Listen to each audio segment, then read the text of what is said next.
जय हिंद साथियों, कैसे हो आप सभी। मैं आकाश कुमार आपका एक बार फिर से स्वागत करता हूं आपके अपने परिवार सरल एग्जाम पर।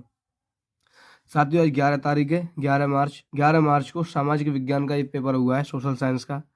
और उसी का सॉल्यूशन में लेकर के आपके साथ आया हूँ। आपने कितने गलत किए कितने सही किए, आप अपने क्वेश्चन आंसरों को मैच कर सकते हैं। ठीक है, कि आपने कितने नंबर का पेपर आप करके आए, यानी कितने क्वेश्चन आपने हल किए और कितने आपने गलत किए। ठीक है, वो सब कुछ आप एनालाइज कर सकते हैं यहाँ पर। थोड़ा लेट जरूर हो गया हूँ, लेकिन जानकारी मैं सटीक दूंगा आपको। ठीक है, तो देखते हैं सबसे पहला क्वेश्चन क्या दिया हुआ है। देखिए, ये क्वेश्चन है, फ्रांसीसी क्रांति कब हुई थी। मैं कह रहा हूँ ये ऐसा कोई, यानी कि ऐसा कोई पेपर नहीं हुआ क्लास 10th का कि उसमें ये क्वेश्चन आया हो। हर साल ये क्वेश्चन आता है, हर साल, यानी कि प्रत्येक साल ये क्वेश्चन आता है। तो फ्रांस की क्रांति कब हुई थी, तो आप कह सकते हैं 1789 में फ्रांस की क्रांति हुई थी। कब हुई थी, 1789 में। यानी इसका आंसर जो बी है वो एकदम करेक्ट है।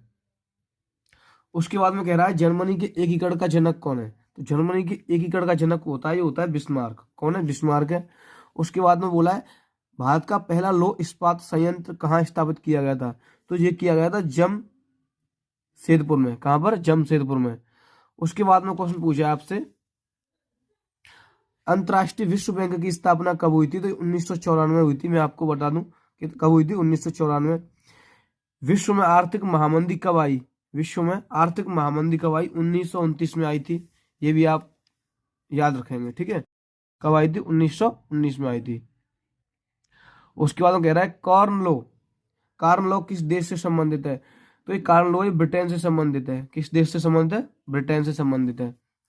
उसके बाद में पूछा है उसने, हिंदी है, हिंदी कैसी भाषा है, एक राजभाषा, राष्ट्रभाषा, राजभाषा। तो हिंदी एक राजभाषा है, ये आप याद रखेंगे। हिंदी कैसी एक राजभाषा है।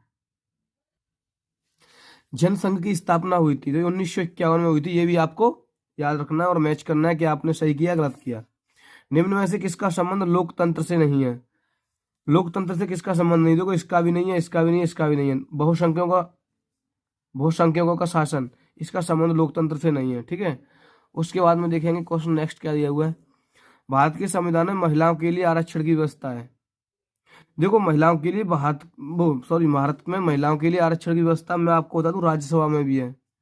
ठीक है, और लोकसभा में भी है, विधानसभा में भी है। तो ये मुझे लग रहा है इसका राज्यसभा में भी आंसर हो सकता है, स्थानीय संस्थानों में हो सकता है। ठीक है, तो इसको आप एक बार मुझे चेक करके बताना कि कौन सा इसका आंसर सही है। ठीक है, उसके बाद में बोला है निम्न में से कौन सा आर्थिक विकास का लक्ष्य है। ये भी आर्थिक विकास का है। ये उपभोग में वृद्धि, स्वतंत्रता, और इनमें से सभी, यानी इसका आंसर जो होगा वो डी हो जाएगा, इसमें से सभी। उसके बाद में बोला उसने तृतीय क्षेत्र का व्यवसाय क्या है। तृतीय क्षेत्र का व्यवसाय, पहले क्षेत्र में आती है, क्या आती है, कृषि आती है। दूसरे क्षेत्र में उसे यानी कि उसको बेचना, बेचना, उसको सेल करना आता है। तीसरे क्षेत्र में जो आता है उसे पैसे को आप कहाँ पर कर रहे हो, बैंक में जमा कर रहे हो, कहाँ कर रहे हो।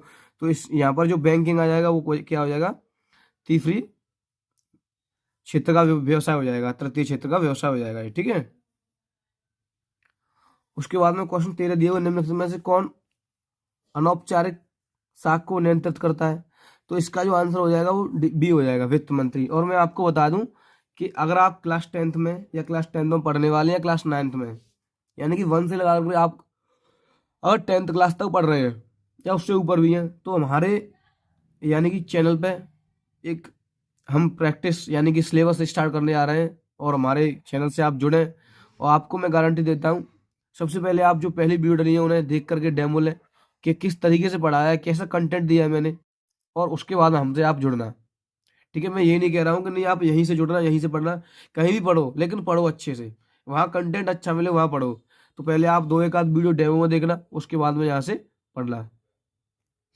और मैं बता दूं आपको, यानी कि साल के अंतिम तक ना बैठे, अंतिम तक ये ना बैठे कि आप ये कहें कि भैया हम तो पेपर जब नजदीक आएंगे तभी पढ़ना स्टार्ट करेंगे। तो ऐसा ना करें बिल्कुल, क्योंकि अब आपकी जो ईयर में जो एग्जाम हुआ करेंगे वो 2 बार हुआ करेंगे। आपके जो ईयर में एग्जाम हुआ करेंगे वो कितनी बार हुआ करेंगे, 2 बार हुआ करेंगे।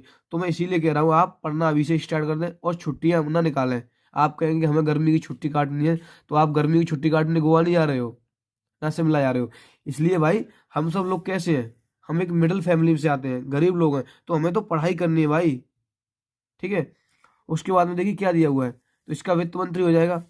और बता दूं मैं आपको, तो जल्दी से जल्दी आप कोई एक चैनल या आप जैसे भी पढ़ते हैं वैसे देख लें। और मैंने आपको बता दिया, डेमो देख लें, हमारे बहुत सारी वीडियो डली हैं। और मैं हर रोज एक वीडियो, 2 वीडियो, 3 वीडियो अपलोड करता रहता हूँ। और आराम से जुड़ जाएं, जैसी वीडियो है तुरंत उसे देख लें, ठीक है। और आपको बहुत अच्छा प्रॉफिट फायदा होगा, उससे कोई नुकसान नहीं होगा। मैं बता रहा हूँ आपको, बहुत अच्छा फायदा होगा, क्योंकि मैंने मैथ को बहुत अच्छे से बारीकी से कराया और बहुत बारीकी से कराऊंगा हर चीज़। मैं कोई और दूसरी सब्जेक्ट की गारंटी नहीं दे सकता, लेकिन मैं जो आपका मैथ होता है ना, मैं मैथ में से मैं 65+ नंबर की गारंटी ले सकता हूँ। मैं 70 नंबर का पेपर आता है, 65+ नंबर की गारंटी ले सकता हूँ। लेकिन आप मुझसे जुड़िए और पढ़िए मेरे साथ, ठीक है। देखिए देखो कैसे, निम्नलिखित में से कौन अंतर्राष्ट्रीय व्यापार का अवरोधक है? तो इसका जो आंसर होगा, ये कह रहा आयात कर या घरेलू व्यापार को संरक्षण या इनमें से कोई नहीं, या ए और बी दोनों, ठीक है। इसका जो आंसर होगा मैं आपको बता दूं, इसका जो आंसर है वो है डी, इनमें से कोई नहीं। तो इनमें से कोई नहीं होगा, ठीक है। और एक बार आप चेक करके मुझे बताना कि क्या सही है या गलत है। उपभोक्ता के शोषण का रूप है, उपभोक्ता के शोषण का रूप क्या है? मिलावटी वस्तु, कम वजन तोलना, या अनुचित कीमत लेना, या इनमें से सभी। तो इसका जो आंसर हो जाएगा वो हो जाएगा इनमें से सभी। उसके बाद में बोला उसने संपूर्ण उत्तरी मैदान बनाए, संपूर्ण उत्तरी मैदान बनाए जलोढ़ मृदा से या काली मृदा से। तो इसका आंसर होगा जलोढ़ मृदा से, ठीक है। उसके बाद पूछा निम्नलिखित में कौन वन संसाधनों की सिकुड़ने का कारण नहीं है? तो इसका जो आंसर होगा वो होगा आरक्षित वनों का विस्तार, ठीक है, आरक्षित वनों का विस्तार। उसके बाद में क्वेश्चन नंबर देखेंगे आप 18, निम्नलिखित में से कौन भारत में रोपड़ फल का उदाहरण नहीं है? रोपड़ फल यानी धान की फसल को नहीं लगाया जाता है, रोपड़ नहीं है वो, ठीक है, उसके लिए कुछ नहीं किया था। लेकिन गन्ना की फसल में रोपड़ किया था, केला की में, काफी की में, ठीक है। निम्नलिखित में से कौन खनिज उद्योग है? देखो खनिज उद्योग में अगर बता दूं मैं आपको, चीनी भी है और पेट्रो रासायनिक उद्योग भी है। तो इसका आंसर एक तो ये और भी दोनों हो सकता है, या इन दोनों को देख के चलो तो इनमें से कोयले, यही हो सकता है, ठीक है। अगर इन दोनों को देख के चलो तो ये हो सकता है, ये हो सकता है। ये कह रहा है स्वर्ण चतुर्भुज योजना संबंधित है महाराजमार्ग विकास से, ठीक है, इसका आंसर ये हो जाएगा। तो 20 के 20 ऑब्जेक्टिव आप चेक कर लेंगे कितने गलत है कितने सही है। और मैं बस लास्ट में यही कहूंगा कि आप अभी से स्टार्ट करते हैं अपनी पढ़ाई और हमारे साथ जुड़िए। मैं बहुत अच्छे से पढ़ाऊंगा आपको, बहुत बारीकियां आपकी जो होंगी मैं दूर कराऊंगा, ठीक है। तो मिलते हैं नेक्स्ट वीडियो में, इतना ही काफी आज के लिए। जय हिंद, जय भारत।